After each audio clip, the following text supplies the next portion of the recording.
Hello everyone, board में आप सभी का स्वागत है। हम संदीप गुप्ता और आप हमारे प्यारे प्यारे विद्यार्थीगण। तो आज की इस क्लास में हम सभी 12th फिजिक्स का एक बहुत ही महत्वपूर्ण चैप्टर, जैसे कि आप बोर्ड पर देख पा रहे हैं, लिखा गया है चुंबकत्व एवं द्रव्य। तो चुंबकत्व एवं द्रव्य का इस इंग्लिश में क्या बोलते हैं लोग? Magnetism and matter.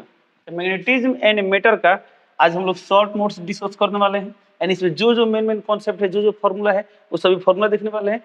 साथ ही साथ कुछ VVI ऑब्जेक्टिव है।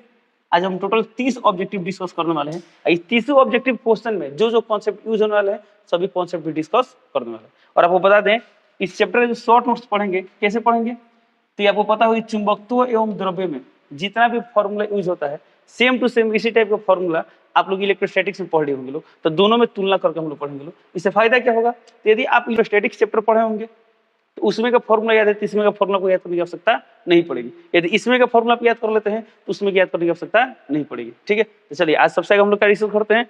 सबसे आगे डिस्कस करते हैं इसका शॉर्ट नोट्स। चलिए, जैसे कि आप देख पा रहे हैं, लिखा गया है स्थिर वैद्युतिकी। इस इंग्लिश में क्या बोलते हैं? इलेक्ट्रोस्टैटिक्स। ये फिजिक्स का क्या है? चैप्टर 1 है। तो चैप्टर 1 और चैप्टर 2 में हमें क्या पढ़ना है? इलेक्ट्रोस्टैटिक्स पढ़ना है। और जो फिजिक्स है चैप्टर 5 है, उसका नाम क्या है? चुंबकत्व। इस इंग्लिश में क्या बोलते हैं? मैग्नेटिज्म। ओके, तो दोनों में तुलना किया गया है, जानेंगे। तो इसमें सबसे पहला टॉपिक क्या पढ़ना था? दो आवेशों के बीच बल। तो दो आवेश के बीच बल का फॉर्मूला क्या होता है? K Q1 Q2 by R square. जहाँ F क्या होता है? आवेश Q1 और Q2 के बीच का विद्युत बल होता है। अब Q1 Q2 क्या है पता लगे आवेश से। फिर यहाँ लिखा R। तो R क्या है? दोनों आवेशों के बीच की दूरी है। K क्या है? तो K एक नियतांक है जिसका मान माध्यम पर निर्भर करता है। यानी अलग अलग माध्यम के लिए इस K का मान क्या होता है? अलग अलग होता है। ओके, चलिए, तो बाई तो मान लेते हैं आप इलेक्ट्रोस्टैटिक्स में इसको पढ़े हैं, ये आपको याद है। तो आज आप लोगों को जो फॉर्मूला मिल रहा है याद करने की जरूरत नहीं पड़ेगी, सेम टू सेम इसी तरह चलेगा, बस थोड़ा बहुत बदलाव होगा। ठीक है, चलिए, तो यहाँ पर क्या लिखा गया है? दो चुंबकीय ध्रुवों के बीच बल। तो जैसे मान लेते हैं, बात करते हैं, दो चुंबक है कि यहाँ पर चुंबक है, ये मान लीजिए नॉर्थ पोल है, क्या है? साउथ है। यानी उत्तरी ध्रुव और दक्षिणी ध्रुव है। मान लीजिए यहाँ पे एक चुंबक है, मान लेते हैं नॉर्थ, और क्या है? साउथ। तो हम जानते हैं सजातीय ध्रुव में क्या होता है? प्रतिकर्षण होता है। यानी ये इधर जाएगा और इधर जाएगा। तो इनके बीच जो बल लग रहा है, उस बल का मान क्या होगा? उस बल का फॉर्मूला होगा F बराबर K M1 M2 by R square. जहाँ M1 M2 क्या है? तो M1 M2 क्या है? तो M1 M2 ध्रुव प्रबलता है। दोनों चुंबकीय ध्रुवों का क्या है? प्रबलता है। ओके, तो यहाँ पर लिखा भी क्या है? F क्या है? तो M1 और M2 ध्रुव प्रबलता वाले चुंबकीय ध्रुवों के बीच बल। R क्या है? दोनों ध्रुवों के बीच की दूरी। और फिर यहाँ भी लिखा है K एक नियतांक है जिसका मान माध्यम पर निर्भर करता है। तो क्या देख रहे हैं? दोनों एक ही तरह चल रहा है, दिखाई दे रहा है ना? यहाँ भी K क्या था कि नियतांक था, अभी K एक नियतांक है। माध्यम पर डिपेंड करता है, फिर क्या होता है? माध्यम पर निर्भर करता है। ठीक है, चलिए अब चलते आगे। अब यहाँ पे देखिएगा, लिखा गया K के बारे में लिखा गया है। तो लिखा गया निर्वात के लिए K का मान क्या होता है? 1/4 एप्सिलॉन नॉट होता है। इसका वैल्यू होता है 9 × 10⁻9 न्यूटन मीटर स्क्वायर कूलम के पावर -2। और आपको बता दें, ये जो मात्रक है ना, मात्रक, ये रुकने की जरूरत नहीं पड़ती है, ये आपको निकालने आना चाहिए। ठीक है, कैसे निकाल सकते हैं? तो फॉर्मूला से निकाल सकते हैं। कैसे? चलिए, जैसे कि मान लीजिए देखते हैं, हम जानते हैं F बराबर क्या होता है? तो होता है F बराबर K Q1 Q2 by R square.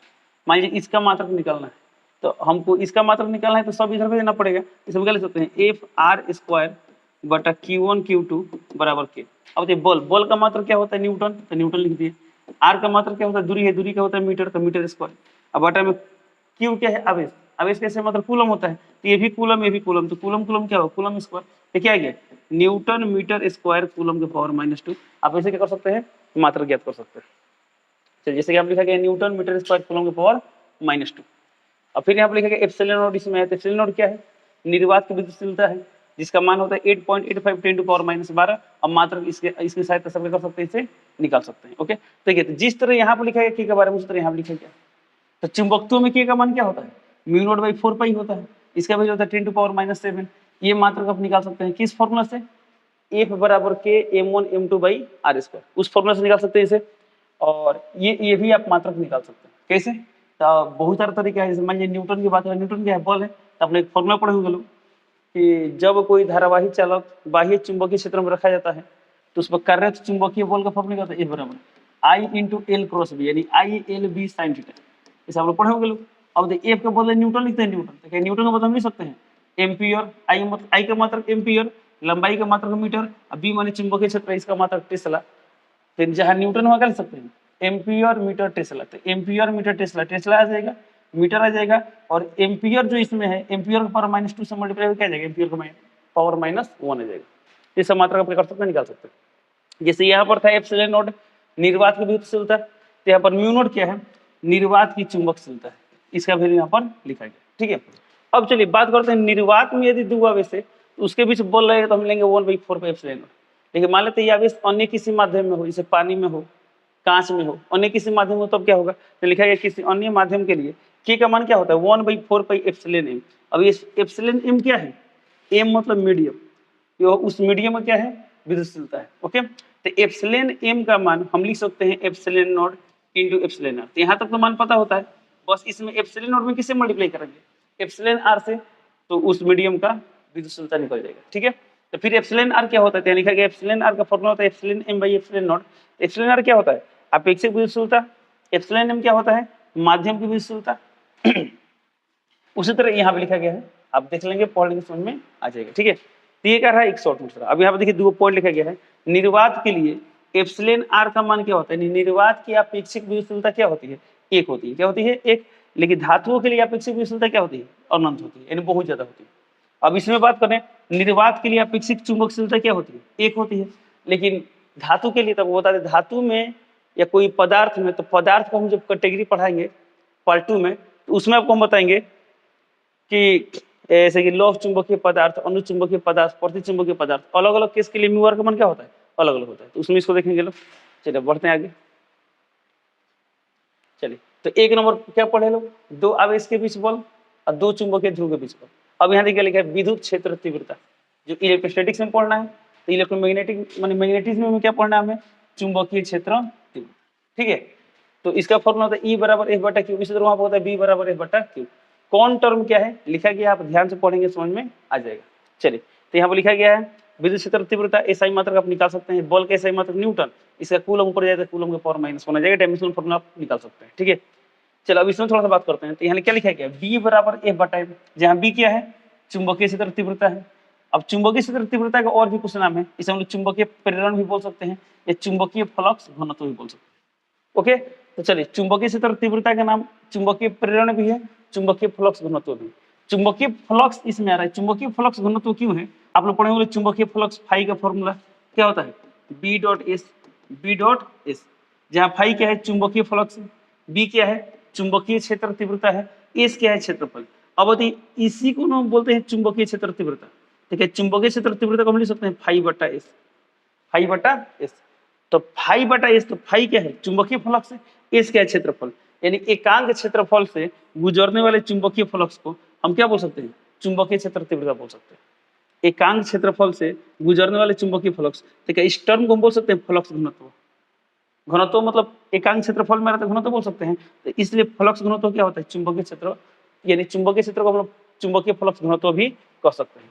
तो चुंबकीय क्षेत्र तीव्रता के तीन नाम है, चुंबकीय क्षेत्र तीव्रता बोले, चुंबकीय प्रेरण बोले, चुंबकीय फ्लक्स घनत्व बोले।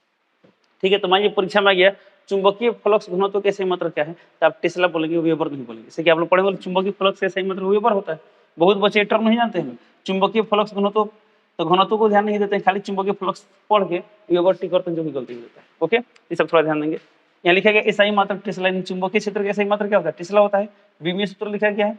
फिर लिखा गया है अगला पॉइंट, एम ध्रुव प्रबलता वाले ध्रुव से आर दूरी पर चुंबकीय क्षेत्र तीव्रता, तो बी का फॉर्मूला क्या होगा, μ0/4 पाई m/r²। अब यहाँ म्यू0 यानी निर्वात वाला हम लेके चल रहे हैं, बट यदि कोई अन्य माध्यम वाला है तो क्या करेंगे, तो अन्य माध्यम वाला हमने देख लिया है। जब भी कोई अन्य माध्यम आएगा तो मैं क्या करेंगे, यहाँ उसके अपेक्षिक चुंबकशीलता से गुणा कर देंगे। ओके, चलिए, दिया गया क्या, तो ये वाला क्या है, एम ध्रुव प्रबलता वाले चुंबकीय ध्रुव से आर दूरी पर चुंबकीय क्षेत्र तीव्रता। इलेक्ट्रोस्टैटिक्स में आपने पढ़ा होगा, क्यू आवेश से आर दूरी पर विद्युत क्षेत्र तीव्रता, जो कि फॉर्मूला यहाँ पर दिखाई दे रहा है। ठीक है, चलिए चलते हैं अगला पेज पे। देखिए आगे लिखा गया क्यू आवेश से आर दूरी पर विद्युत विभव, तो विद्युत विभव का फॉर्मूला क्या है, 1/4 पाई एप्सिलॉन नॉट Q/r। इसी तरह यहाँ पर चुंबकीय विभव लिखा गया, तो चुंबकीय विभव का फॉर्मूला क्या होता है, μ0/4 पाई m/r। यहाँ पर देख पर लिखा है विद्युत फ्लक्स, विद्युत फ्लक्स का फॉर्मूला क्या होता है, E.S बराबर ES cos थीटा, जहाँ E क्या होता है, विद्युत क्षेत्र होता है, S क्या होता है, क्षेत्रफल होता है, क्षेत्रफल सदिश होता है। अब फाई क्या है आपको पता है, विद्युत फ्लक्स है। तो इसी तरह यहाँ पर दिखाई दे रहा है, फाई भी क्या है, चुंबकीय फ्लक्स, बी क्या है, चुंबकीय क्षेत्र तीव्रता, एस क्या है, क्षेत्रफल सदिश है, और यहाँ थीटा क्या है, थीटा, तो चुंबकीय क्षेत्र तीव्रता और क्षेत्रफल सदिश के बीच का कोण है। यहाँ लिखा गया SI मात्रक, तो बताइए चुंबकीय फ्लक्स SI मात्रक क्या होता है, वेबर होता है। ओके, चलिए, तो ये आगे चुंबकीय फ्लक्स तक आ गए, चलते हैं आगे।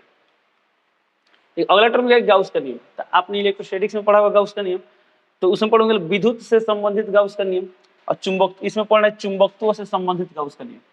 तो विद्युत से संबंधित गाउस का नियम क्या था, तो किसी बंद पृष्ठ से गुजरने वाले कुल विद्युत फ्लक्स का मान क्या होता है, उसके अंदर उपस्थित आवेश का, ये क्यों क्या होता है, पृष्ठ के अंदर उपस्थित कुल आवेश का 1/ε0 गुना होता है। ओके, इसी फाई को हमेशा लिख सकते हैं। तो E डॉट ds क्या होता है, E डॉट ds ये होता है d फाई, क्या होता है d फाई। और जब इसका इंटीग्रेशन करेंगे, चूंकि ये बंद लूप में करना, तो इसलिए हम यहाँ पर बंद कर देंगे। ठीक है, तो इसके इंटीग्रेशन से क्या मिलेगा, कुल फ्लक्स मिलेगा। कुल फ्लक्स का मान क्या होता है, Q/ε0 होता है। ओके, चलिए, इसी तरह यहाँ पर क्या लिखा गया है, गाउस का नियम। तो चुंबकत्व से संबंधित गाउस का नियम क्या होता है, तो किसी बंद पृष्ठ से गुजरने वाला कुल चुंबकीय फ्लक्स का मान शून्य होता है। अब शून्य क्यों होता है, तो आपको बता दें, चुंबकीय एकल ध्रुव संभव ही नहीं होता है, यानी कभी भी चुंबक किसके रूप में होता है, दोनों ध्रुव के रूप में होता है। जैसे एकल आवेश पॉसिबल है, परंतु एकल चुंबकीय ध्रुव पॉसिबल नहीं है। तो कभी भी चुंबक किस रूप में रहेगा, तो मान लेते हैं नॉर्थ है तो 100% साउथ भी होगा। अब मैं इसको बंद कहीं बंद पृष्ठ में रख दें, तो जितना नॉर्थ का उत्पन्न उतना ही साउथ का उत्पन्न होगा। तो हम जानते हैं नॉर्थ का पोल स्ट्रेंथ लेते हैं +m, तो साउथ क्या लेंगे, -m लेंगे। तो नॉर्थ का ध्रुव प्रबलता लेते हैं +m, तो साउथ क्या लेंगे, -m लेंगे। तो इस तरह कर दोनों क्या होता है, कैंसिल होता है। इसे स्टैटिक्स में आप लोग पढ़े होंगे लोग कि जब किसी विद्युत द्विध्रुव को क्या करते हैं, ये प्लस और क्या है माइनस है, किसी बंद पृष्ठ में रखते हैं, तो इसे गुजरने वाला कुल फ्लक्स क्या होता है, तो कुल फ्लक्स 0 होता है। क्यों, क्योंकि फाई का फॉर्मूला क्या होता है, Q इनसाइड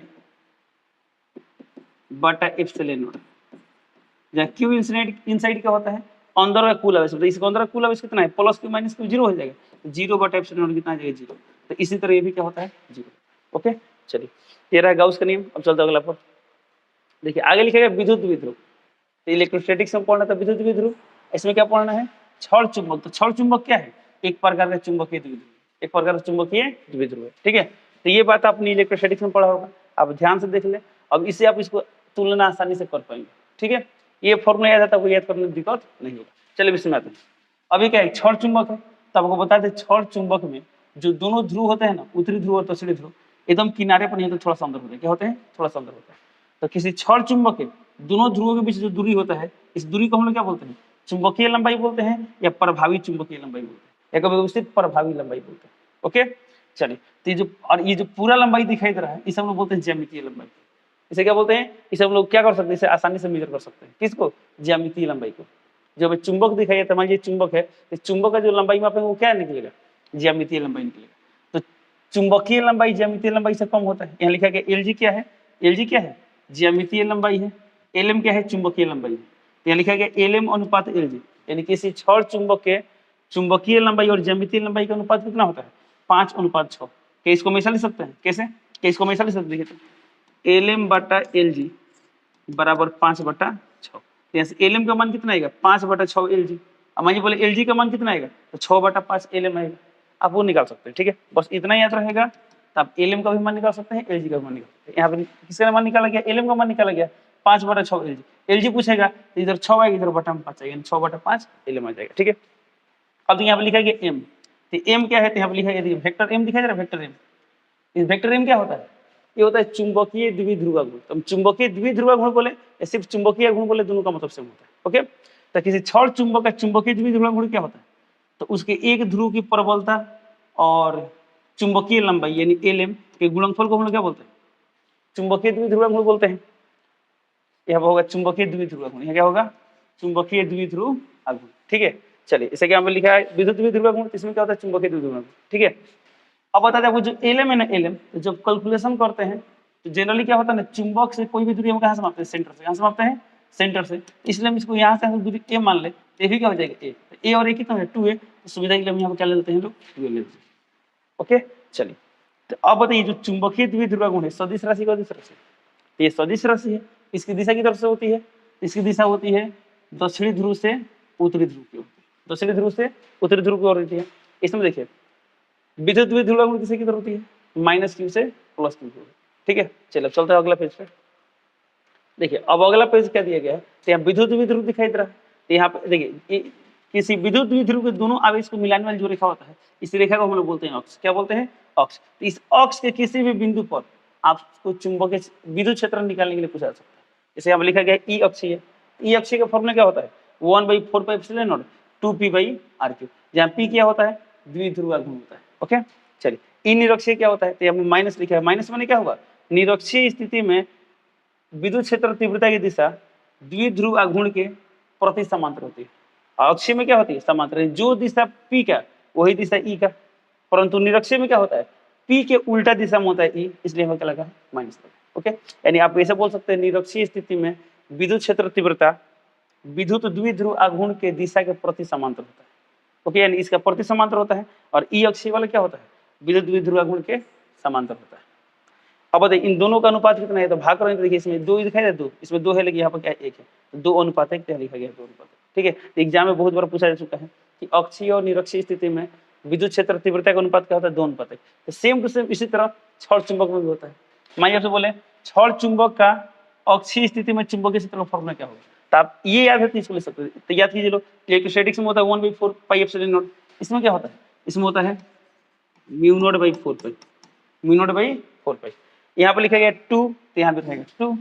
यहाँ पर वेक्टर p, तो इसमें लिखेंगे वेक्टर m। अब बटा में क्या है? r3, तो यहाँ रहेगा। ओके, चलिए अब ई निरक्षीय की बात करते हैं, क्या होगा? μ0/4π, ये भी आएगा माइनस में, तो यहाँ कितना आएगा? यहाँ पर आएगा m बटा r। और बता दी ये फॉर्मूला सिर्फ ये दोनों फॉर्मूला कब काम करता है? ये तभी काम करता है जब इस r का मान इस a की तुलना में क्या हो? बहुत बहुत बड़ा हो, यानी r का मान क्या हो? a से बहुत बहुत बड़ा हो, तभी ये फॉर्मूला काम करता है, फॉर्मूला ये काम नहीं करता है। ठीक है, चलिए अब तो यहाँ पर लिखा है b अक्षीय अनुपात b निरक्षीय, तो ये भी सेम टू सेम इसी तरह चलता है। इसमें 2 अनुपात 1 है, तो यहाँ भी क्या होगा? 2 अनुपात 1 होगा। ठीक है, चलिए चलते अगले पेज पर।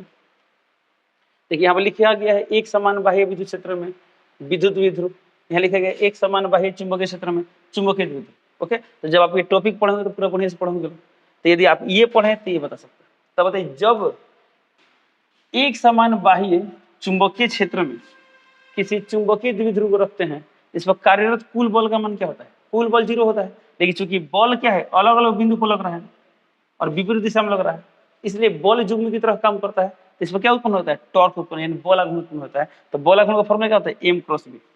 इसमें टॉर्क का फॉर्मूला क्या होता है? Vector p cross vector. Okay, कौन क्या यहाँ पे लिखा गया आप देख सकते हैं। अब ये क्या है? वेक्टर फॉर्म है, इसका परिमाण यानी मैग्नीट्यूड क्या होगा? तो टॉर्क इज इक्वल टू होगा mb sin थीटा। जैसे आप लोग पढ़े होंगे a क्रॉस b का formula ab sin theta, m cross b क्या होगा? mb sin theta. ओके, चलिए सब रहा। अब थोड़ा सा एक सवाल पूछते हैं आपसे, बताइए जब किसी छड़ चुंबक को एक समान बाह्य चुंबकीय क्षेत्र में रखते हैं तो छड़ चुंबक क्या अनुभव करता है? ऑप्शन नंबर ए बल, ऑप्शन नंबर बी बल आघूर्ण, ऑप्शन सी दोनों डी नॉन। तो क्या अनुभव करता है? तो इसमें कुल बल का मान क्या होगा? 0 होगा, यानी सिर्फ बल आघूर्ण। क्या अनुभव करता है? बल आघूर्ण। लेकिन कभी कभी एग्जाम में सवाल ऐसे आते हैं, तो जब किसी छड़ चुंबक को असमान चुंबकीय क्षेत्र में रखा जाता है तो क्या अनुभव करता है? तो जैसे ही असमान चुंबकीय क्षेत्र में रखेंगे ना, तो इन दोनों बल का मान एक समान नहीं रहेगा। जब एक समान नहीं है तो मान लीजिए किसी पॉइंट पर इधर काम कर रहा है 10 न्यूटन बल, इधर काम कर रहा है 8 न्यूटन बल, कुल बल 0 होगा? नहीं ना होगा, यानी बल अनुभव करेगा। और चूंकि अलग अलग बिंदु पर लग रहा है बल, इसलिए टॉर्क भी अनुभव करेगा। तो यदि असमान क्षेत्र है तो बल और टॉर्क दोनों अनुभव करेगा। यदि एक समान चुंबकीय क्षेत्र है तो सिर्फ और सिर्फ क्या अनुभव करेगा? टॉर्क अनुभव करेगा। टॉर्क यानी क्या होता है? बल आघूर्ण होता है। ओके, चलिए 13 चलते हैं अगला पेज पे। देखिए यहाँ पर लिखा गया विद्युत द्विध्रुव को θ1 कोण से θ2 कोण तक। θ1 का मतलब क्या हुआ? देखिए अब यहाँ पर क्या है? ये विद्युत द्विध्रुव रखा गया है। अब इसको मान लेते हैं यहाँ थीटा कुछ कोण पर है ना, अब इसको यहाँ से मान लीजिए घुमाना है, तो मान लीजिए θ1 कोण पर है, तो θ2 कोण तक ले जाना है। तो जब भी इसको घुमाएंगे तो घुमाने में कुछ कार्य करना पड़ेगा। तो वो कार्य क्या होता है? इस निकाय यानी सिस्टम में स्थितिज ऊर्जा के रूप में क्या होता है? संचित होता है। और वही सेम प्रोसेस यहाँ पर मान लीजिए छड़ चुंबक है, जब इसको घुमाएंगे तो मान लीजिए अभी किसी कोण पर है, अब इस कोण से किसी अन्य कोण पर ले जाए तो कुछ ना कुछ कार्य करना पड़ेगा। वो कार्य किस रूप में संचित होता है? वो कार्य होता है स्थितिज ऊर्जा के रूप में संचित। जैसा कि यहाँ पर देख पा रहे हैं लिखा गया है, जब θ1 से θ2 कोण तक घुमाएंगे तो घुमाने में क्या कार्य क्या हो? W = P cos θ1 - cos θ2। अभी द्विध्रुव की स्थितिज ऊर्जा, यही कार्य ऊर्जा के रूप में आता है। तो U का फॉर्मूला क्या होगा? सेम टू सेम होगा। यहाँ पर लिखा गया है W = mv। अब यहाँ पर m आ गया, क्योंकि देखिए द्विध्रुव आघूर्ण क्या होता है? विद्युत द्विध्रुव आघूर्ण P होता है, चुंबकीय द्विध्रुव आघूर्ण क्या होता है? m होता है, विद्युत क्षेत्र क्या होता है? E होता है, चुंबकीय क्षेत्र क्या होता है? B होता है। तो सब सिमिलर चल रहा है। ठीक है, तो डब्ल्यू इक्वल टू फॉर्मूला क्या होता है, M B cos theta 1 minus cos theta 2, और यहाँ लिखा है छड़ चुंबक की स्थिति ऊर्जा, तो डब्ल्यू के यहाँ लिख दिए यू। अब फॉर्मूला क्या है 7।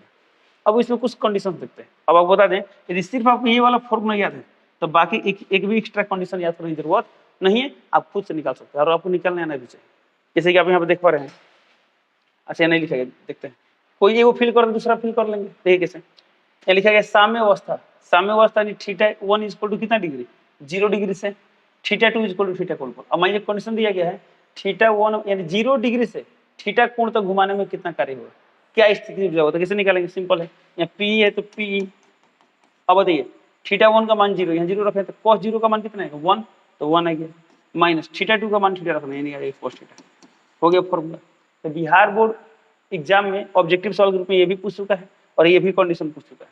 जब थीटा 1 बराबर 90 डिग्री, और आपको बता दें जब थीटा इसका मान 90 होगा तो cos 90 का मान क्या होगा 0 होगा। तो चूंकि 90 डिग्री पर पी cos का मान 0 हो रहा है, क्या हो रहा है 0 हो रहा है, तो इसको मानक स्थिति क्या मान लिया जाता है, मानक स्थिति। तो 90 से किसी अन्य कोण पर घुमाना है तो कितना कार्य करना पड़ेगा, क्या स्थिति ऊर्जा होगा, तो कैसे निकालेंगे देखिए, निकालो सिंपल है। यहाँ पी है तो पी, अब बताइए थीटा 1 का मान 90, यहाँ 90 रखे तो cos 90 का मान 0, इंटर्म खत्म हो जाएगा, माइनस है तो माइनस, यानी यहाँ पे क्या आएगा माइनस, और यहाँ पर रखेंगे थीटा, थीटा 2 का मान थीटा यानी minus cos theta 2, minus cos theta, यहाँ पर माइनस यहाँ पर लिख दें, यहाँ जगह cos थीटा हो गया। इसी तरह इसको लिख देंगे तो क्या हो गया, यहाँ पर पी है तो यहाँ पर हो जाएगा एम बी, यहाँ 1 माइनस cos थीटा, यहाँ पर क्या है देखिए तो माइनस पी, तो क्या लिख देंगे minus M B cos theta. अच्छा बताइए क्या इस टर्म को हम ऐसा लिख सकते हैं, माइनस है तो माइनस, ऐसा लिख सकते हैं पी डॉट ई, क्या बोले पढ़े बोले ए डॉट बी का फॉर्मूला था ए बी cos थीटा, तो पी डॉट ई क्या होगा पी cos थीटा होगा। उस तरह हम इसको क्या लिख सकते हैं, इसको लिख सकते हैं minus vector M dot vector B. Okay चलिए ये रहा, चलते हैं अब आगे।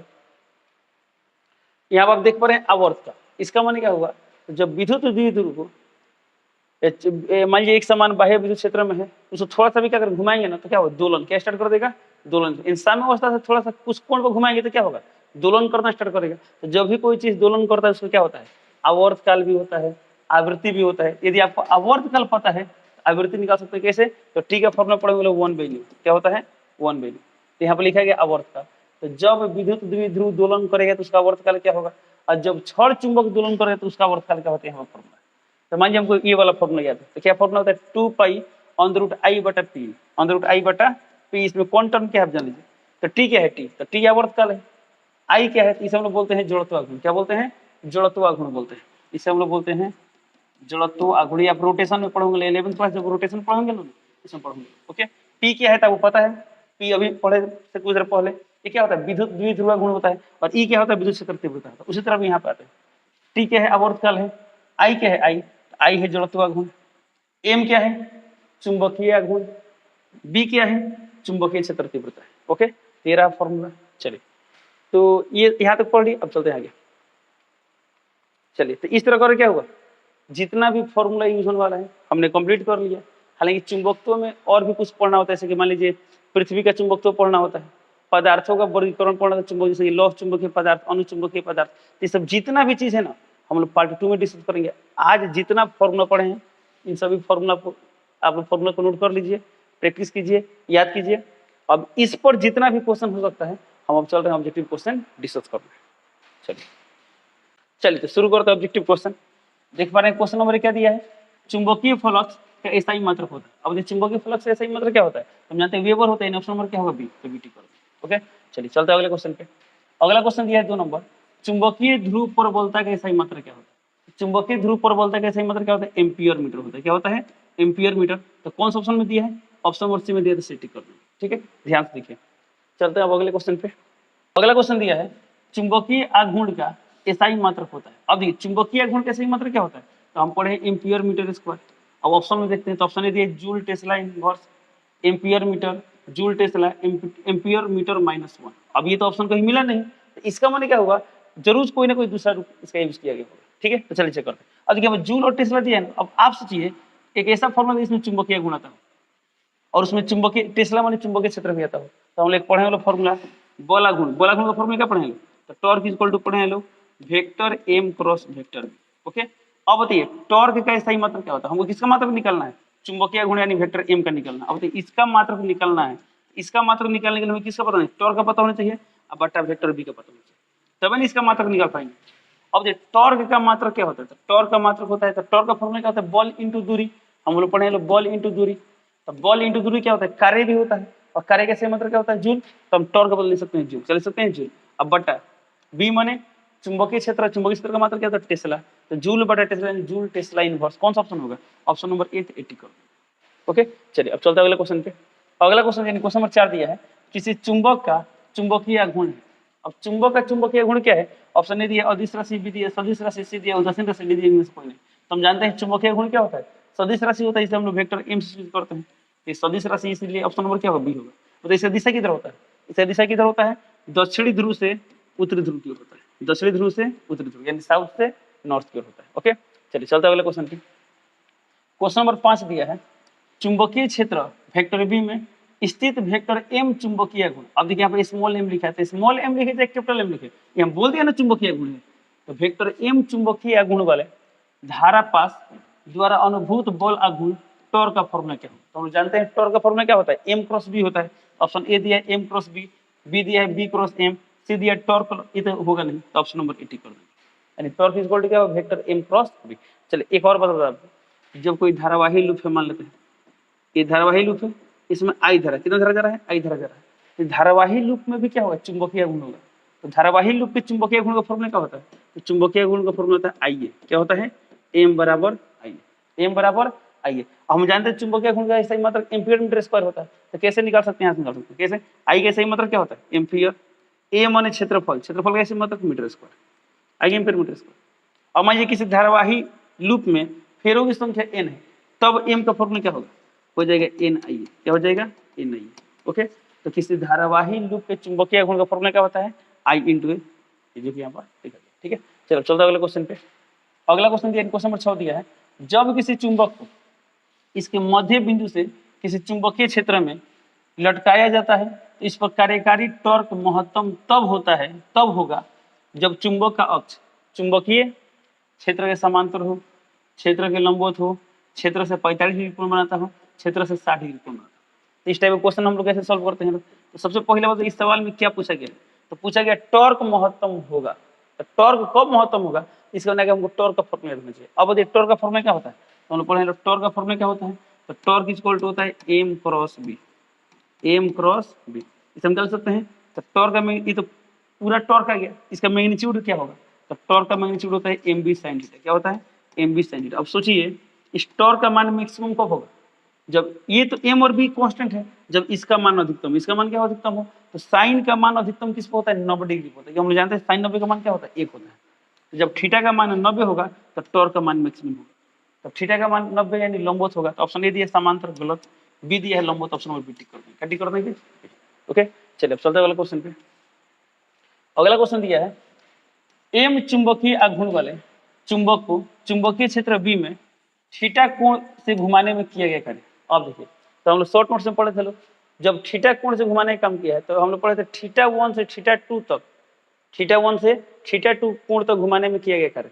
ठीक है बट यहाँ पर सिर्फ क्या बोला है, थीटा कोण से घुमाने में किया गया कार्य। तो कैसे निकालें ध्यान दीजिए, तो बोला एम चुंबकीय आघूर्ण को चुंबकीय क्षेत्र बी में, ऐसे चुंबकीय क्षेत्र बी में उससे थीटा कोण में घुमाने में किया गया कार्य। देखिए तो इस केस में पता है क्या होगा, तो हम लोग पढ़े थे minus M B cos theta, कब, जब 90 डिग्री से थीटा पे लगे थे तब। इसमें तो कहीं दिया नहीं, यानी वो केस तो हो ही नहीं सकता है। तो केस हम लोग पढ़े थे लोग, जनरली क्या होता है साम्य अवस्था, कहाँ से करेंगे लोग, साम्य अवस्था से। तो साम्य अवस्था माने क्या होगा, थीटा 1 बराबर 0 डिग्री से कहाँ ले चलना है, अन्य कोण यानी थीटा कोण तक। तो इसका क्या होता है वैल्यू, इसका होता है 1 माइनस कॉस थीटा, यानी M B 1 minus cos theta. किस ऑप्शन में दिया है, ऑप्शन नंबर डी दिया था, क्या टिक करेंगे। नहीं तो आपको यदि ओरिजिनल फॉर्मूला याद है, क्या होता है ओरिजिनल फॉर्मूला, तो यू इक्वल टू होता है M B cos theta 1 minus cos theta 2, और इसमें बोला गया है थीटा 2 कोण से घुमाने में, थीटा 2 कोण एम बी पहले कितना पर था, 0 पर था, तो कॉस थीटा 1 यानी कॉस 0 का मान आएगा 1, और थीटा कोण तो यानी कितना गया कॉस थीटा। कौन सा ऑप्शन में दिया, दे दिया ऑप्शन नंबर डी, डी कर। ओके चलिए चलते हैं अगले क्वेश्चन पे। अगला क्वेश्चन दिया क्वेश्चन नंबर 8, एक चुंबकीय सुई असमान चुंबकीय क्षेत्र से देंगे, असमान चुंबकीय क्षेत्र में रखी गई है, तो सुई क्या अनुभव करेगी। तो शॉर्ट नोट्स में हम जो बता रहे थे बोला घूर्ण के बारे में तो क्या बताए थे, जब एक समान बाह्य चुंबकीय क्षेत्र में रहता है तो सिर्फ और सिर्फ बोला घूर्ण उत्पन्न होता है, लेकिन जैसे ही असमान में रहेगा तो बल भी अनुभव करेगा और टॉर्क भी अनुभव करेगा। तो ऑप्शन ए दिया है, एक बल और एक टॉर्क। देखिए तो इसमें क्या बोलेगा, असमान चुंबकीय क्षेत्र है तो एक बल और एक टॉर्क, यानी ऑप्शन नंबर ए ही सही है। बट आगे भी पढ़ लेते हैं, बोल रहे एक बल परंतु टॉर्क नहीं, गलत है। ये बोला एक टॉर्क परंतु बल नहीं, ये भी गलत है। सी दिया है नहीं बल नहीं टॉर्क, ये भी गलत, यानी ऑप्शन नंबर क्या होगा, ये होगा। यदि यहीं पर होता एक समान चुंबकीय क्षेत्र तो क्या होता, तब कौन सा ऑप्शन आता, तब आता ऑप्शन नंबर सी, यानी एक टॉर्क बल नहीं। लेकिन जैसे यहाँ पर असमान आ गया तो ऑप्शन नंबर क्या होगा, ये होगा। ठीक है, चलिए चलते अगले क्वेश्चन पे। अगला क्वेश्चन दिया चुंबकीय आघूर्ण के सही मतलब। तो हम जानते हैं चुंबकीय आघूर्ण कैसे मतलब रहता है, एम्पियर मीटर स्क्वायर। देखो ऑप्शन दिखाई दे रहा है, एम्पियर मीटर पर -1। ऑप्शन नंबर डी दिया था, डी कर देंगे, क्या डी कर देंगे, डी। ये डी दिया है एम्पियर मीटर स्क्वायर। चलिए चलते हैं नेक्स्ट क्वेश्चन पे। नेक्स्ट क्वेश्चन दिया है एम चुंबकीय आघूर्ण वाले छड़ चुंबक को दो समान लंबाई के टुकड़ों में तोड़ा जाता है, प्रत्येक नए टुकड़े का चुंबकीय गुण क्या होगा। अब इसका थोड़ा कॉन्सेप्ट सीखिए। मान लेते हैं एक चुंबक है, ये क्या है, चुंबक, ठीक है। तब वो बता दें ये चुंबक है कितना हो हिस्सा में बांट दे, जिसका ध्रुव प्रबलता है ना, ध्रुव प्रबलता चेंज नहीं होगा यदि हम इस तरह काटे तो, यानी जो ध्रुव प्रबलता है ना, इसके अनुप्रस्थ काट के क्षेत्रफल पर डिपेंड करता है। किस पर डिपेंड करता है, किसी चुंबक की ध्रुव प्रबलता उसका अनुप्रस्थ काट के क्षेत्रफल पर डिपेंड करता है, लंबाई पर डिपेंड नहीं करता। चलिए तो यहाँ पर इसका थोड़ा सा कॉन्सेप्ट सीख लेते हैं। मान लीजिए क्या है, एक चुंबक है, ये वाला एक ध्रुव है, दूसरा ये ध्रुव, ठीक है। इसे ध्रुव प्रबलता कुछ ना कुछ होगा ना, तो ध्रुव प्रबलता का मान किस पर डिपेंड करता है, तो ध्रुव प्रबलता का मान इसके अनुप्रस्थ काट के क्षेत्रफल पर डिपेंड करता है। तो अब एक चुंबक है, इस चुंबक को हम इस तरह यहाँ से काट दे तो काटेंगे तो क्या होगा, कुछ ऐसा बनेगा, एक यहाँ पर एक यहाँ पर। मान लीजिए नॉर्थ था, ये साउथ था, तो यहाँ पे है नॉर्थ, यहाँ पे है साउथ। तो हम जानते हैं चुंबक में एक ध्रुव पॉसिबल है नहीं, तो जैसे चुंबक को काटते हैं ना, तो दूसरा ध्रुव ऑटोमेटिकली उत्पन्न होता है। ये नॉर्थ से क्या बन जाएगा, साउथ बन जाएगा, साउथ से क्या बन जाएगा, नॉर्थ बन जाएगा। तब बताइए जब इस चुंबक को हम इसे काट दिए तो दो चुंबक तैयार हुआ, और इसका ध्रुव प्रबलता था एम, तो इसका भी क्या होगा, एम ही होगा। इसमें ध्रुव प्रबलता में कोई बदलाव नहीं होगा। क्यों बदलाव नहीं होगा, क्योंकि क्योंकि इसमें क्या दिक्कत है, तो इसमें जितना क्षेत्रफल यहाँ पर उतना ही क्षेत्रफल यहाँ पर, ठीक है। ठीक मान लीजिए इसी चुंबक को हम ऐसे कर दें, ऐसे कर दें, इस तरह आधा आधा कर दे, आधा करेंगे तो कुछ ऐसा चुंबक तैयार हो जाता, एक चुंबक यहाँ पर एक चुंबक यहाँ पर, दो चुंबक बन गया। अब देख रहे हैं लंबाई बदल नहीं रहा है, क्या बदल गया, क्षेत्रफल बदल गया। तो क्षेत्रफल घटने से ध्रुव प्रबलता घटता है।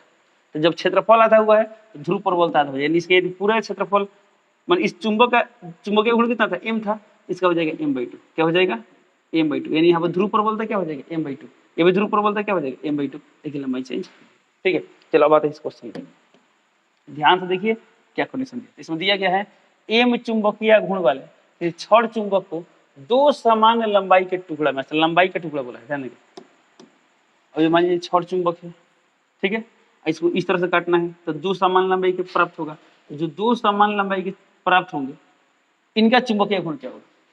तो सिंपल सा एकदम सवाल है, बताइए चुंबकीय गुण का फॉर्मूला क्या होता है। तो हम लोग पढ़े चुंबकीय गुण का फॉर्मूला होता है m बराबर स्मॉल m इंटू एल, जहाँ एल क्या होता है, एल एम लिखते थे, याद है, चुंबकीय लंबाई होता है, ठीक है। अब आप बताइए कि इस m के मान पर कोई असर होगा जब हम इसे काटेंगे, तो नहीं होगा। ये भी m था, ये भी m पे है, तो क्या चीज चेंज होगा, सिर्फ एल। क्या चेंज होगा, एल। अब देखिए एल का मान दुगुना करे तो एम का मान दुगुना होगा, एल का मान आधा करे तो एम का मान क्या होगा, आधा होगा। तो इस केस में लंबाई आधा हो रहा है कि दुगुना हो रहा है, आधा हो रहा है ना, तो ये भी क्या होगा, आधा हो जाएगा। तो किस ऑप्शन में आधा दिया है, ऑप्शन बी में, तो बीटी कर देंगे, बीटी कर देंगे, ओके। बट यदि आप चाहते हैं ना इसे हम सोल्व करें तो चलिए सोल्व भी कर लेते हैं। कैसे सोल्व करेंगे, ध्यान देंगे। अब देखिए इसमें क्या बोला गया, एम चुंबकीय गुण वाला छड़ चुंबक, ये छड़ चुंबक है, यह चुंबकीय गुण कितना दिया है, एम दिया, क्या दिया है, ओके। अब इसे ध्रुव प्रबलता हम मान लेते हैं स्मॉल एम, ये प्लस एम से क्या होगा, माइनस एम होगा। इसे दूरी मान लेते हैं एल, क्या मान लेते हैं लोग, एल। अब इस एम को हम क्या लिख सकते हैं, इस एम को हम लिख सकते हैं एम इंटू एल, ओके। तो आपको एम एल नहीं दिएगा, ये वाला एम का मान दिएगा। अब बोल रहा है इसको हम आधा कर दें, इनको ऐसा बना दें। अब जो ध्रुव प्रबलता एम है तो एम ही रहेगा, ये माइनस एम रहेगा, परंतु लंबाई क्या गया, l/2 आ गया, क्या गया, l/2। अब हमको इसका चुंबकीय गुण निकालना है, इसे चुंबकीय गुण एम डैश मान ले, एम डैश मान लिए। अब एम डैश का फॉर्मूला क्या होगा, m इंटू एल, यानी लंबाई। अब यहाँ पर लंबाई कितना है, l/2, यानी लिख देंगे l/2, ओके। अब बताइए m इंटू एल को क्या हम कैपिटल एम लिख सकते हैं, यहाँ पर देखिए तो m इंटू एल का लिख सकते हैं capital M, m into L होगा कैपिटल एम बटा में 2। तो किस ऑप्शन में m/2 है, ऑप्शन नंबर बी में क्या करेंगे, बीटी कर, ठीक है। चलिए अब चलते हैं अगले क्वेश्चन पे। चलिए अगला क्वेश्चन दिया है, क्वेश्चन नंबर 11 दिया है, यदि किसी चुंबक को लंबाई के लंबवत दो भागों में विभक्त कर दिया जाए तो निम्नलिखित में किसका मान अपरिवर्तित रहेगा? लंबाई के लंबवत। अब चुंबक है, इसका लंबाई यही ना है, लंबाई इसका लंबवत है, इस तरह काटना है, इस तरह काटना है, तो किसका मान अपरिवर्तित रहेगा? तो हम जानते हैं ध्रुव प्रबलता का मान चेंज नहीं होता है। ऑप्शन ए दिया ध्रुव प्रबल, बी दिया जड़त्व गुण, सी दिया चुंबकीय गुण, डी दिया इनमें से कोई नहीं, तो ऑप्शन नंबर ए होगा, यानी ध्रुव प्रबलता का मान चेंज नहीं होगा। ओके, चलिए चलते अगले क्वेश्चन पे। अगला क्वेश्चन दिया है चुंबक की ज्यामितीय लंबाई यानी एल जी, चुंबकीय लंबाई यानी एल एम में संबंध क्या होता है? तो ऑप्शन ए दिया एल एम, तो हम जानते हैं एल एम चुंबकीय लंबाई का मान क्या होता है? ज्यामितीय लंबाई से कम होता है, 5/6 होता है, 5/6 गुना होता है। ऑप्शन नंबर का टिक 80 कर दो। ओके, तो हम लोग पढ़े थे लोग एल एम अनुपात एल जी क्या होता है? 5/6। इसे हम लिख सकते हैं एल एम बटा एल जी बराबर 5/6। एल एम का मान निकलना, इधर एल जी भाग में इधर गुणा हो जाएगा, यानी एल एम का मान क्या जाएगा? 5/6 गुणे एल जी। तो कौन सा ऑप्शन में दिया? ऑप्शन नंबर ए 80 कर दो। ठीक है, चलिए अब चलते हैं अगले क्वेश्चन पे। ठीक है, अगला क्वेश्चन दिया है निम्नलिखित में किसका अस्तित्व नहीं है? किसका अस्तित्व नहीं होता है? ऑप्शन ए दिया एकल विद्युत आवेश, तो हम जानते हैं एकल विद्युत आवेश का अस्तित्व होता है। ऑप्शन बी दिया एकल चुंबकीय ध्रुव, यानी ऑप्शन नंबर बी होगा। सिंगल मैग्नेटिक पोल पॉसिबल है ही नहीं। ओके, हमेशा वो जुड़ा में रहता है। यदि नॉर्थ है तो 100% कंफर्म है साउथ में होगा, यदि किसी कहीं पर साउथ है तो 100% है कि उसके अपोजिट क्या होगा? नॉर्थ भी होगा। एकल चुंबकीय ध्रुव संभव नहीं। ठीक है, तो ऑप्शन नंबर क्या होगा? बी होगा। चलिए चलते हैं अगले क्वेश्चन पे। अगला क्वेश्चन दिया है निरक्षीय स्थिति में चुंबक के कारण क्षेत्र चुंबकीय आघूर्ण। अब चुंबकीय गुण क्या दिया? इसे दिखाई दक्षिणी ध्रुव से उत्तरी ध्रुव की ओर के। अब इसमें बोला गया है निरक्षीय स्थिति में चुंबक के क्षेत्र के कारण चुंबकीय आघूर्ण के। ऑप्शन नंबर ए समांतर, ऑप्शन बी दिए प्रति समांतर, सी दिए लंबवत, डी में से कोई नहीं। यानी कंक्लूड करते हैं, सवाल में ये बोला गया है तो जो चुंबकीय क्षेत्र होता है, जो चुंबकीय क्षेत्र होता है किस स्थिति में? निरक्षीय स्थिति में। तो निरक्षीय से मान लीजिए ऐसे पढ़े चलो, ये नॉर्थ और क्या है? साउथ है, तो निरक्षीय स्थिति है ना, तो यहाँ पर मैग्नेटिक फील्ड इसी की रहता है, तो आप चाहे तो निकाल भी सकते हैं। ये डायरेक्टली फॉर्मूला थे कि हम लोग पढ़े थे बी निरक्षीय, क्या पढ़े थे बी निरक्षीय में? तो यहाँ पर पढ़े थे minus mu naught by 4 pi M बटा वेक्टर एम बटा क्या पढ़े थे? आर क्यू पढ़े थे। ओके, अब तो यहाँ पर माइनस आ रहा है, तो माइनस क्या बता रहा है कि निरक्षीय स्थिति में चुंबकीय क्षेत्र जो होता है चुंबकीय आघूर्ण के प्रति समांतर होते हैं। माइनस आई तो प्रति समांतर ऑप्शन नंबर क्या हो? बी हो। मान लीजिए फॉर्मूला नहीं आता रहा है, तब दिशा सिर्फ निकालना था, आसानी से निकाल सकते। कैसे? तो नॉर्थ के कारण यहाँ पर मैग्नेटिक फील्ड किधर होगा? इधर होगा। इस साउथ के कारण किधर होगा? इधर होगा। अब साउथ से नॉर्थ की ओर क्या होता है? वेक्टर एम होता है, तो वेक्टर एम इधर है और रिजल्टेंट मैग्नेटिक फील्ड किधर आएगा? इधर आएगा। तो ये है रिजल्टेंट मैग्नेटिक फील्ड। तो मैग्नेटिक फील्ड इधर और चुंबकीय गुण इधर, दोनों क्या है? प्रति समांतर, इसलिए ऑप्शन नंबर टिक कर दी, बी टिक कर दी। ठीक है, चलते वाले क्वेश्चन पे। क्वेश्चन नंबर 15 दिया किसी छोटे चुंबक के मध्य बिंदु से समान दूरी पर अक्षीय तथा निरक्षीय स्थिति में चुंबकीय क्षेत्र का अनुपात क्या होता है? ताकि अक्षीय के बाद जान लीजिए अक्षीय स्थिति में 2 गुना होता है, तो 2 गुना यानी 2 अनुपात है। ऑप्शन नंबर क्या होगा? बी, तो बी टिक कर देंगे। क्या टिक कर देंगे? बी टिक कर देंगे। ओके, चलिए अगला क्वेश्चन पे चलते हैं। अगला क्वेश्चन दिया है चुंबकीय द्विध्रुव की अक्षीय रेखा पर मध्य बिंदु से दूरी पर चुंबकीय क्षेत्र का मान समानुपाती होता है। फिर से देखिएगा, चुंबकीय द्विध्रुव के अक्षीय रेखा पर मध्य बिंदु से, अब देखिए मध्य बिंदु से जब कुछ दूरी पर आएंगे तो ई अक्षीय चुंबकीय क्षेत्र बी अक्षीय क्या है? बी अक्षीय। तो बी अक्षीय का फॉर्मूला हम लोग क्या पढ़ेंगे? तो बी अक्षीय का फॉर्मूला क्या पढ़े लोग? Mu naught by 4 pi 2m by R cube. Vector है तो वेक्टर, ठीक है, 2m बाई आर क्यू। तो इसका मतलब ये जो बी अक्षीय है किसके अनुसार चल रहा है? 1 बाई आर क्यू के अनुसार चल रहा है। हम लिख सकते हैं sir B proportional to 1 by R cube, यानी आर क्यू का व्युत्क्रमण अनुपाती है। तो किस ऑप्शन में ऐसा दे देखिए, तो ऑप्शन नंबर डी, तो डी कर देंगे। ओके, चलिए अब अगले क्वेश्चन पे। अगला क्वेश्चन दिया है एक छड़ चुंबक की लंबवत समद्विभाजक रेखा पर स्थित किसी बिंदु पर चुंबकीय क्षेत्र, अच्छा चुंबकीय ऐसे बिंदु पर चुंबकीय क्षेत्र क्या होता है? ये अभी कुछ देर पहले सवाल आया था। देखिए हमें बोला छड़ चुंबक के लंबवत समद्विभाजक, छड़ चुंबक है, लंबवत समद्विभाजक कहाँ पर होगा? यानी इधर कहीं होगा, इधर, यानी इधर। ये निरक्षीय स्थिति किससे बात किया है? निरक्षीय स्थिति। बताइए निरक्षीय स्थिति में चुंबकीय क्षेत्र क्या होता है? चुंबकीय गुण प्रति समांतर होता है। अभी कुछ देर पहले सवाल आया था, तो बता दें निरक्षीय स्थिति बोले या छड़ चुंबक के लंबवत समद्विभाजक बोले, दोनों का मतलब सेम होगा। इसका आंसर क्या होगा? द्विध्रुव आघूर्ण के प्रति समांतर होते हैं। ऑप्शन नंबर क्या टिक करेंगे? बी टिक करेंगे। टिक करेंगे ऑप्शन नंबर बी। अगला क्वेश्चन देखते हैं क्या दिया। अगला क्वेश्चन दिया है एम चुंबकीय गुण वाले चुंबक को समरूप चुंबकीय क्षेत्र बी की दिशा से 90 डिग्री से, बी की दिशा से 90 डिग्री से घूर्णित करने में किया गया कार्य क्या है? ध्यान देंगे बोला है कि एम चुंबकीय घूर्ण को चुंबक को समरूप चुंबकीय क्षेत्र बी की दिशा से, यानी जिधर बी था उधर ही वेक्टर एम था। एन थीटा का मान 0, कितना डिग्री 0, एन थीटा 1 का मान 0 डिग्री, तो 0 डिग्री से कहाँ पर घुमाना है 90 तक, एन थीटा 2 बराबर 90 तक। तो 0 से 90 तक घुमाने में किया गया कार्य पूछा है, तो कार्य का फॉर्मूला क्या होता है, तो कार्य का फॉर्मूला होता है एम बी कॉस थीटा 1, तो थीटा 1 का मान कितना है 0 डिग्री, 0 लिख देंगे, माइनस कॉस थीटा 2, तो कॉस थीटा 2 का मान कितना है 90, तो 90 लिख देंगे। अब देखिए कितना है एम बी कॉस 0 का मान होता है 1, तो 1, और कॉस 90 का मान होता है 0, तो 0, यानी कितना है यहाँ पर आ गया एम बी, कितना है एम बी, किस ऑप्शन में दिया एम बी, तो ऑप्शन नंबर सी में दिया था, सिटी कर देंगे, सिटी कर देंगे। ओके, चलिए चलते हैं अगले क्वेश्चन पे। क्वेश्चन नंबर 19 दिया है, चुंबकत्व के अस्तित्व का मूलभूत कारण क्या है, यानी कारण है। ऑप्शन ए दिया है विद्युत आवेश की स्थिर अवस्था, ये गलत। बी दिया विद्युत आवेश की गति। सी दिया अस्थायी चुंबकीय क्षेत्र में विद्युत आवेश की स्थिर, ये भी गलत। इन ऑप्शन नंबर बी हो क्या होगा, इलेक्ट्रॉन वगैरह के प्रवाह के कारण क्या होता है चुंबकीय गुण उत्पन्न होता है, यानी क्या होगा विद्युत आवेश की गति। हालांकि आप ऐसा पढ़े भी होंगे लोग।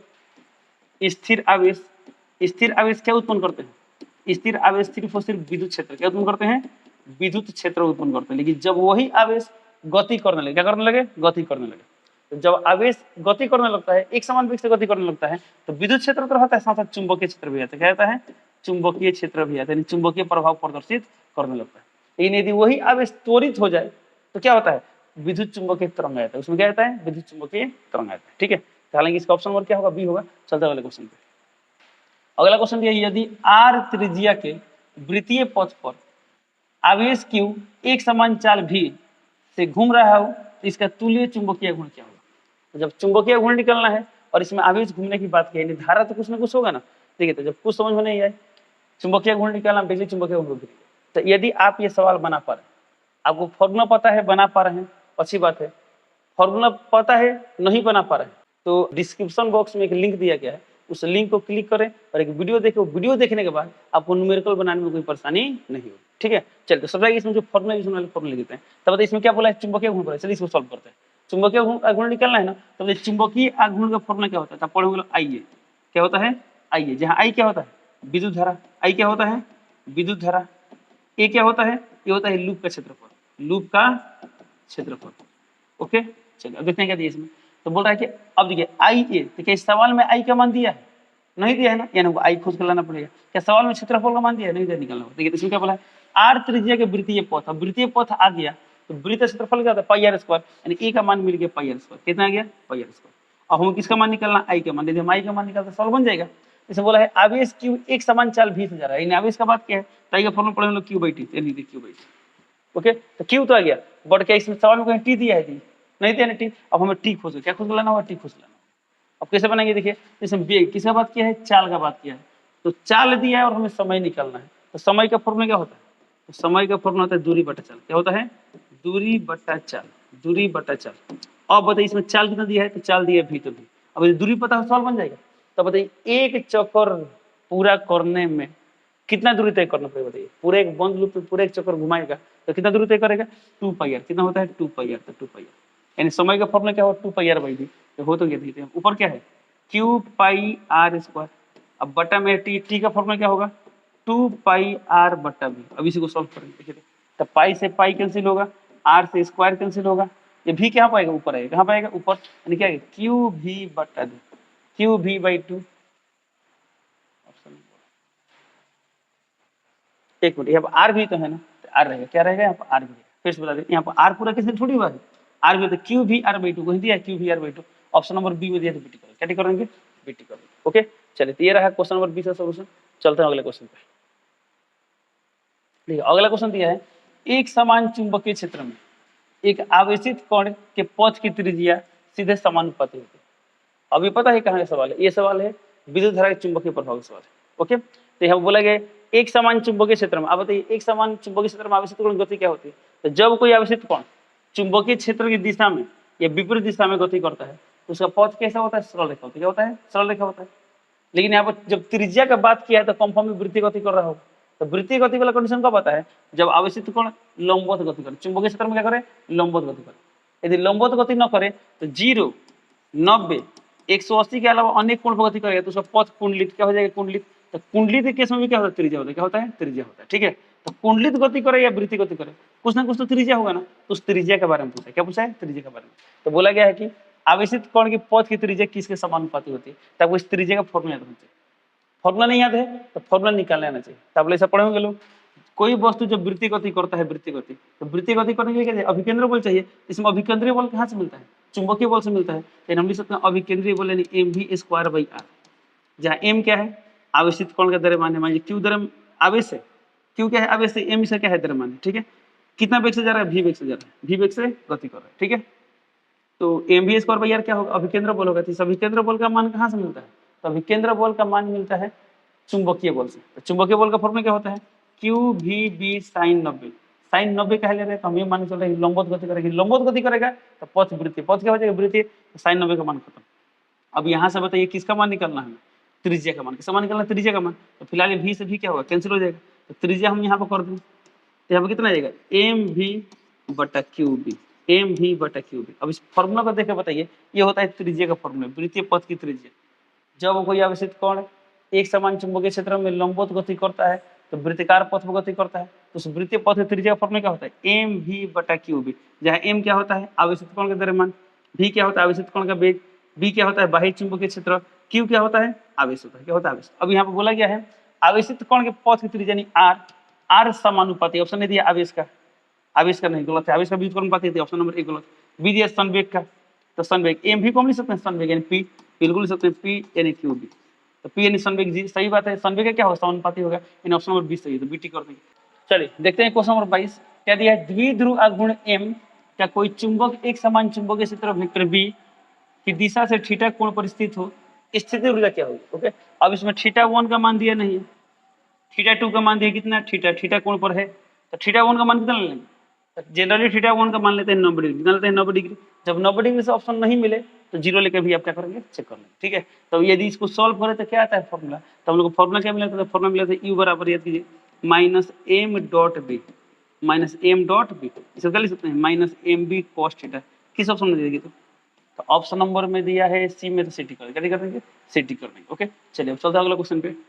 अगला क्वेश्चन दिया क्वेश्चन नंबर 23, एक समान चुंबकीय क्षेत्र बी में द्विध्रुव आघूर्ण के चुंबक के अस्थायी संतुलन में स्थितिज ऊर्जा का मान क्या होगा?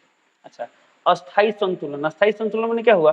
थीटा का मान दिया है कितना डिग्री? 0 डिग्री, तो दिया है 0 डिग्री। अब थीटा का मान दिया 0 डिग्री, स्थिति ऊर्जा निकालना है, हमको एक और थीटा चाहिए, तो θ1 का मान निकालेंगे 90 डिग्री, θ2 का मान लेंगे 0 डिग्री। जब इसे सॉल्व करें तो क्या आएगा? इसका हम लोग फॉर्मूला क्या पढ़े लो? तो फॉर्मूला पढ़े लो, अभी फॉर्मूला मिला था -p m, क्या फॉर्मूला मिला था? -mb cos theta. ओके, ये किसका फॉर्मूला है? ये फॉर्मूला है u का। क्या होता है? -mb cos theta. तो माइनस से माइनस m है, m b है, b cos है, cos थीटा का मान कितना है? 0 तो 0, cos 0 का मान कितना था? 1, इन -mb हो, क्या होगा? -mb। किस ऑप्शन में दिया है? ऑप्शन नंबर बी में दिया, तो बी क्या टिक कर देंगे? बी टिक कर देंगे। ओके, चलिए चलते हैं अगला क्वेश्चन पे। अगला क्वेश्चन दिया है 24 नंबर में, समान साइज के दो छोटे चुंबक परस्पर लंबवत हैं तथा क्रॉस चिन्ह बनाते हैं। यदि इनके चुंबकीय आघूर्ण m और 2m हो तो निकाय का परिणामी चुंबकीय आघूर्ण क्या? बहुत बड़े क्वेश्चन, देखिए इसमें क्या है। समान साइज के दो छोटे चुंबक परस्पर लंबवत हैं। मान लीजिए एक चुंबक इस तरफ से, दूसरा चुंबक इस तरफ से, ऐसे रखें या ऐसे रखें, बात ये ठीक है। इसमें बोला गया क्रॉस चिन्ह बनाते, इसमें इसको ऐसा कर दें। ठीक है, तो देखिए इसमें क्या बोला गया है? समान साइज, समान साइज में क्या हुआ? दोनों का लेंथ सेम है, दोनों का लेंथ क्या है? सेम है। दो चुंबक परस्पर लंबवत है तथा क्रॉस चिन्ह बनाते हैं, क्रॉस चिन्ह बनाते हैं यदि उनके चुंबकीय गुण क्रमशः m और 2m, यानी इसका मान लेते चुंबकीय गुण क्या है? m है। जैसे चुंबकीय गुण किधर होगा? तो मान लेते चलिए नॉर्थ है, ये साउथ है, इसमें नॉर्थ है, ये साउथ है, तो इसका चुंबकीय गुण किधर होगा? साउथ से नॉर्थ है, इधर होगा, इधर होगा। इसको मान लेते m, क्या मान लेते m? इसका क्या होगा? साउथ से नॉर्थ है, ऊपर होगा, इसको मान लेते हैं 2m। सवाल में क्या दिया है? एक का दिया है m और दूसरा दिया है 2m। ठीक है, तो बोला निकाय का परिणामी चुंबकीय गुण क्या होगा? हमको निकालना है इसका रिजल्टेंट चुंबकीय गुण। तो दो गो का रिजल्टेंट का फॉर्मूला क्या होता है? तो हम लोग पढ़ेंगे, मान लेते हैं ये वेक्टर ए है, ये वेक्टर बी है, थीटा कोण पर है, तो रिजल्टेंट का फॉर्मूला क्या होता है? √a² plus b² plus 2ab cos theta. Okay, तो यही कॉन्सेप्ट हम यहाँ पर अप्लाई करते हैं। दोनों का रिजल्टेंट क्या होगा? तो रिजल्टेंट क्या होगा चुंबकीय गुण? तो रिजल्टेंट होगा √a², a का मान दिया m, लिख देंगे m²। अब चाहिए देखिए इस दोनों में m दिया है, तो आप m कॉमन मान सकते हैं, आप खाली 1 और 2 लेके सॉल्व हो सकते हैं, वो भी सॉल्व कर दिखाएगा। फिलहाल इसको देखिए, m स्क्वायर प्लस क्या होगा 2m का होल स्क्वायर, तो a square plus b square plus 2ab cos theta. अब देखो कोण 90 है, अब cos 90 का मान क्या होता है 0, इस वाला टर्म क्या होगा खत्म हो जाता है। कितना है यहाँ पर m स्क्वायर प्लस 2 दूना 4 m स्क्वायर, 4 और 1 5, यानी कितना आएगा on the root 5 m square. 5 का वर्गमूल नहीं आएगा तो रूट 5 और m स्क्वायर का वर्गमूल m, तो रूट 5 m कहाँ पर दिया है, ऑप्शन नंबर सी सिटी का। ओके, अच्छा तो इसमें भी m था, इसमें भी m है, तो 100% कंफर्म है, रिजल्टेंट में भी m आएगा। रिजल्टेंट थोड़ा इधर झुका रहेगा, रिजल्टेंट इधर ना होगा, इसे झुकाव किधर होगा 2m क्यों होगा कि इसका मात्रा ज्यादा है, ये तो रिजल्टेंट में भी कंफर्म में m आएगा। अब यहाँ पे वैल्यू क्या निकालने कम हो जाएगा, तो वैल्यू निकालने के लिए खाली 2 और 1 हल कर देंगे, तो क्या आएगा on the root 1 square plus 2 square, हल कर देंगे कितना आएगा रूट 5 यानी रूट 5 m आएगा। सिंपल, ऑप्शन नंबर क्या आ गया, ऑप्शन नंबर सी, तो सिटी कर दो। चलते हैं अगले क्वेश्चन पे। अगला क्वेश्चन दिया 25 नंबर, चुंबकीय क्षेत्र का मान घटने से चुंबकीय सुई का आवर्तकाल। अब देखिए आवर्तकाल का बात किया है, तो चुंबकीय सुई का आवर्तकाल टी के फॉर्मूला क्या होता है, तो टी के फॉर्मूला है 2 पाई ऑन द रूट आई बटा क्या पढ़े थे हम लोग एम बी, चल लिखेंगे एम बी। ये चुंबकीय सुई दिया, मान यहाँ पे दिया होता है विद्युत द्विध्रुव, तो क्या लेते हैं पी, क्या लेते हैं यहाँ पे पी। इसमें बोला गया आवर्तकाल, एक मिनट, चुंबकीय क्षेत्र का मान घटने से, अब देखिए इसका मान घटा रहे हैं, अब देखिए जब बटा के नीचे है, जब इसका मान घटाएंगे तो आवर्तकाल का मान क्या होगा बढ़ेगा, आवर्तकाल का मान क्या होगा बढ़ेगा, तो ऑप्शन नंबर क्या होगा, ऑप्शन नंबर बी यानी बढ़ता है। ठीक है, चलिए अब चलते हैं अगले क्वेश्चन पे। अगला क्वेश्चन दिया है, यदि किसी धारावाही वृत्तीय लूप से 10 एम्पियर की अस्थायी धारा प्रवाहित हो और उसमें फेरों की संख्या 10, वृत्त त्रिज्या 10 सेंटीमीटर हो, उनका तुल्य चुंबकीय द्विध्रुव गुण क्या होगा। ठीक है, अब सवाल में जो दिया उसके लिए सुनते हैं, तो क्या दिया धारावाही वृत्तीय लूप से 10 एम्पियर यानी आई का मान दिया 10 एम्पियर, जानेंगे।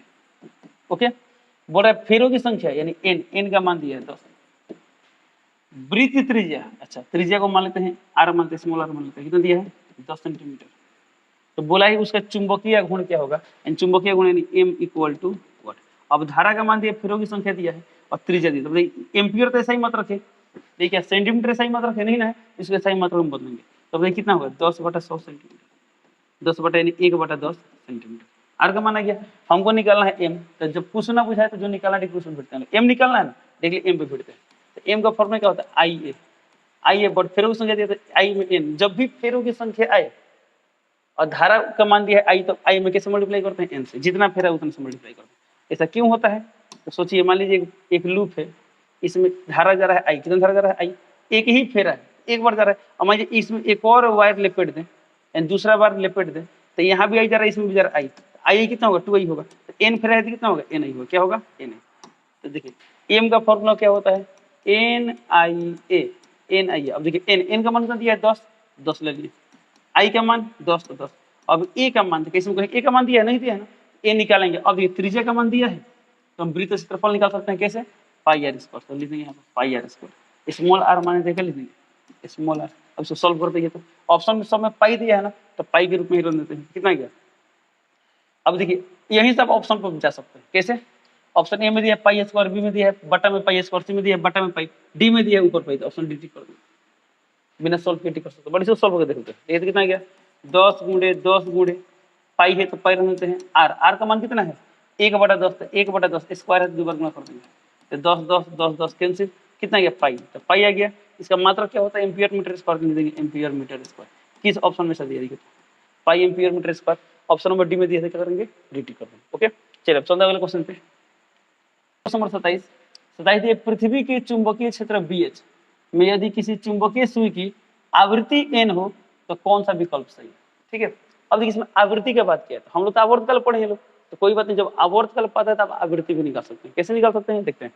तो हम पढ़े लो टी इक्वल टू क्या पढ़े लो 2 पाई ऑन द रूट आई बटा एम बी, ये फॉर्मूला पढ़े थे लोग, बट हमें चाहिए आवृत्ति। तो बताइए आवृत्ति क्या होता था, न्यू का फॉर्मूला होता है 1/t, क्या होता है 1/t, जहाँ न्यू क्या है आवृत्ति है, बट क्वेश्चन में आवृत्ति क्या लिखा है n, तो हम भी क्या करेंगे यहाँ पे n क्या लिखेंगे n लिख दिए। तो n क्या होता है, n होता है t का व्युत्क्रम, यानी इसको उल्टा करना होता है, उल्टा करते क्या होगा 2 पाई है तो 1/2 पाई आ जाएगा, ऑन द रूट यहाँ पर m भी नीचे है तो m भी ऊपर कर देंगे, अब बटा में आ गया i। तो किसका फॉर्मूला क्या n का फॉर्मूला क्या, तो n, अब देखिए क्वेश्चन के अनुसार क्या दिखाई दे रहा है, तो n प्रोपोर्शनल है ऑन द रूट b का, ऑन द रूट b का है, बट ऑप्शन में n स्क्वायर का बात है, बात क्या है n स्क्वायर का, जो हमेशा लिख सकते हैं n स्क्वायर, तो इसको स्क्वायर करें तो इसको स्क्वायर करते रूट खत्म यानी b होगा, तो n square proportional to b, इसमें bh लिखा है तो मैं bh लिखेंगे, तो BH क्या होता है? चुंबकीय क्षेत्र का क्षैतिज घटक होता है, यानी हॉरिजॉन्टल कंपोनेंट होता है। हालांकि उसका मतलब नहीं, चुंबकीय क्षेत्र बोला है ना, तो ले ली। तो n square proportional to BH किस ऑप्शन दे दिया? तो ऑप्शन नंबर ए दिया है, n square proportional to BH। तो ऑप्शन नंबर ए टिक करो। एक मिनट, या डी लिख दिया, कोई बात नहीं, यहाँ पर ऑप्शन नंबर ए लिखेंगे। क्या लिखेंगे? Option number A, option number B, option number C, option number D, option number D. क्या टिक कर देंगे? ऑप्शन नंबर टिक कर। ओके, चलिए, तो ये रहा इस क्वेश्चन का सोल्यूशन। चलते हैं अगले क्वेश्चन पे। क्वेश्चन नंबर 28 दिया है, ध्यान देंगे, बहुत बड़ा सवाल है। चुंबकीय फ्लक्स बटा विद्युतीय फ्लक्स का बीमा क्या होगा? इसको बनाने के बहुत सारे तरीके हो सकते हैं। आपको चुंबकीय फ्लक्स का बीमा पता है, ऊपर लिख देंगे। विद्युतीय फ्लक्स का बीमा पता है, नीचे लिख देंगे। हल करेंगे, आंसर आ जाएगा। बट जनरली क्या होता है, ये सब बीमा याद नहीं होता है, इसको निकालना पड़ता है। ठीक है, तो निकाल कर आप हल कर सकते हैं। एक उससे भी हम आसान तरीका बता रहे हैं कैसे। देखिए, चुंबकीय फ्लक्स का फॉर्मूला क्या होता है? तो हम लोग पढ़े चुंबकीय फ्लक्स का फॉर्मूला क्या होता है? BS cos थीटा, क्योंकि B डॉट S होता है, तो BS cos थीटा बटा विद्युत फ्लक्स का ऐसा ही मतलब, माने विद्युत फ्लक्स का सूत्र क्या होता है? ES cos theta, ES cos theta, cos theta खत्म, S खत्म, तो यहाँ क्या आ गया? B बटा E। ओके, इसका बीमा निकालना है। तो क्या कभी ऐसा फॉर्मूला पढ़े इसमें B और E दोनों? तो पढ़ेंगे लोग टॉपिक वेग वर्णन करता है। क्या पढ़ेंगे लोग? वेग वर्णन करता है। उसमें आप लोग पढ़ेंगे लोग V बराबर होता है E बटा B। क्या होता है? E बटा B। इसका क्या होगा? E बटा B किसके समतुल्य होता है? यानी E बटा B का मात्रक क्या होगा? तो जो वेग का मात्रक होगा E बटा B का मात्रक होगा। और हम जानते हैं B का मात्रक निकालना आसान होता है, B का B में से दूर निकालना क्या होता है? आसान होता है। तो E बटा B है B, तो B बटा E क्या होगा? तो इसको उल्टा करना है, तो इसको उल्टा कर देंगे, 1 बटा B। क्या होगा? 1 बटा B। अब देखिए यहाँ पर 1 है तो 1, V माने वेग, वेग का B में सूत्र क्या होता है? तो B का B में सूत्र होता है LT-1। इसको हल करके आएगा L के पावर -1 T। तो किस ऑप्शन में से दिया? देखिए, तो L के पावर -1 T, या L के पावर -1 नहीं दिया, L के पावर -1 दिया, बट T में -1 दिया भी, L के power -1 T, option number C आएगा। T, ठीक है। 13 क्वेश्चन नंबर 28 का सॉल्यूशन। अब चलते हैं अगला क्वेश्चन पर, क्वेश्चन नंबर 29 पर। दिया चुंबक के अक्षीय तथा निरक्षीय स्थिति में D दूरी पर चुंबकीय क्षेत्र यदि क्रमशः B1 और B2, यानी अक्षीय स्थिति में B1 है, निरक्षीय में B2 है, तो कौन सा ऑप्शन सही है? ऑप्शन ए दिया B1 = μ0/4 2md बटा ds पावर -l स्क्वायर। यहाँ l क्या है? तो ये हम लोग पढ़े थे a, क्या पढ़े थे? a के बदले क्या यूज किया गया? l यूज किया गया। ओके, चलिए, तो ऑप्शन ए दिया ये, बी दिया ये। आप देखिए, ऑप्शन ए में दिया B1 का मान, B1 मान क्या? अक्षीय स्थिति वाला है, निरक्षीय स्थिति वाला है। ठीक है, तो जब आप ये टॉपिक पढ़ोगे लोग, तो यही स्टैंडर्ड केस होता है, मेन यही होता है। इसका स्पेशल केस कौन होता है? ये होता है कि जब डी का मान ए से बहुत बहुत बड़ा है। ठीक है, तो हम बता दें ऑप्शन नंबर ए सही है। ऑप्शन नंबर ए क्या है? सही है, बट आगे भी ऑप्शन पढ़ते हैं। ऑप्शन बी दिया B1 = 2B2, यानी अक्षीय स्थिति का चुंबकीय क्षेत्र निरक्षीय का क्या होता है? दोगुना होता है। क्या होता है? दोगुना होता है। कब? जब डी का मान एल से बहुत बहुत बड़ा। तो हम ये भी पढ़ते, सही बात है, अक्षीय में क्या होता है? चुंबकीय क्षेत्र निरक्षीय का दोगुना होता है, तो बी भी सही है। और ऑप्शन नंबर डी में क्या दिया है? एक मिनट, ये दोनों ऑप्शन सेम आ गया, सेम आ गया है ना? एक मिनट बता दे आपको, खैर समझ लीजिए। तो मान लीजिए ये लिखा था, ये तो सही है, ये सही है, इसके अनुसार ये भी सही है। मेरा जहां तक मानिए ये शायद नहीं होगा, ये वाला शायद नहीं दिया होगा। ठीक है, यहाँ पर सी दिया है ना, एक मिनट, यहाँ पर ये वाला नहीं दिया। ठीक है, तो बताइए जब ये नहीं तो B1 = B2 होता है, नहीं होता है, ऑप्शन बी गलत हो जाएगा, ऑप्शन नंबर सी होगा सही। तो ए और सी जब दोनों आ रहा है तो कौन टिक करेंगे? Option number D. क्या टिक करेंगे? ऑप्शन नंबर डी टिक करेंगे। ठीक है, इसलिए बोला जाता है चारों ऑप्शन ध्यान से पढ़ना चाहिए, तब टिक करना चाहिए। ऑप्शन नंबर ए और सी दोनों सही। यहाँ थोड़ा सा एरर है, यहाँ पर क्या होगा? यहाँ थोड़ा टाइप करने में गड़बड़ हो गया है, ये वाला 2 नहीं रहेगा, ये 2 नहीं रहेगा। ठीक है, तो 2 नहीं, इसलिए ऑप्शन नंबर बी क्या हो गया? गलत हो गया। तो ऑप्शन ए और सी दोनों सही है, इसलिए ऑप्शन कौन टिक करें? डी टिक करें, क्योंकि डी में बोला गया ए और सी दोनों। 13 क्वेश्चन नंबर 29। अब चलते हैं लास्ट क्वेश्चन पे, क्वेश्चन नंबर 30 पे। तो क्वेश्चन नंबर 30 दिया है, जब चुंबकीय क्षेत्र की तीव्रता को 4 गुना बढ़ा दिया जाए, यानी 4 गुना कर दिया जाए, तब लटकती हुई चुंबकीय सुई का आवर्तकाल क्या होगा? तो सिंपल सी बात है, आवर्तकाल आ गया टी का फॉर्मूला क्या था? 2π√I/mb। अब बताइए चुंबकीय क्षेत्र कितना गुना करने की बात किया गया है? 4 गुना। तो इसमें चुंबकीय क्षेत्र कहाँ पे? यहाँ पे है ना, तो इसका मान करना है 4 गुना। कितना गुना करना है? 4 गुना। और जब इसको 4 गुना करते हैं, यहाँ बट्टा में आएगा 4, ऊपर कुछ नहीं करना तो ऊपर 1 रहेगा। ये पूरा सिस्टम रूट में रूट में कर देंगे। अब देखिए कितना 1/4 का वर्गमूल 2, यानी 1/2 गुना हो जाएगा। 1/2 माने आधा, यानी ऑप्शन में क्या हो जाएगा? बी। ओके, चलिए, तो ये रहा क्वेश्चन नंबर 30। तो इस प्रकार क्या होता है? इस प्रकार चुंबकत्व जो चैप्टर है, इस चैप्टर का पार्ट 1 में जितना भी कॉन्सेप्ट सीखे लो, शॉर्ट नोट्स देखे लो, उसका रिलेटेड ऑब्जेक्टिव क्वेश्चन डिस्कस कर चुके हैं लोग। अगले क्लास में हम लोग पृथ्वी के चुंबकत्व और पदार्थों के बारे में हम लोग क्या करेंगे? पढ़ेंगे लोग, और फिर उसका ऑब्जेक्टिव क्वेश्चन डिस्कस करेंगे। चलिए, इसी के साथ इस वीडियो को कंप्लीट करते हैं, मिलते हैं अगले क्लास में, तब तक के लिए जय हिंद।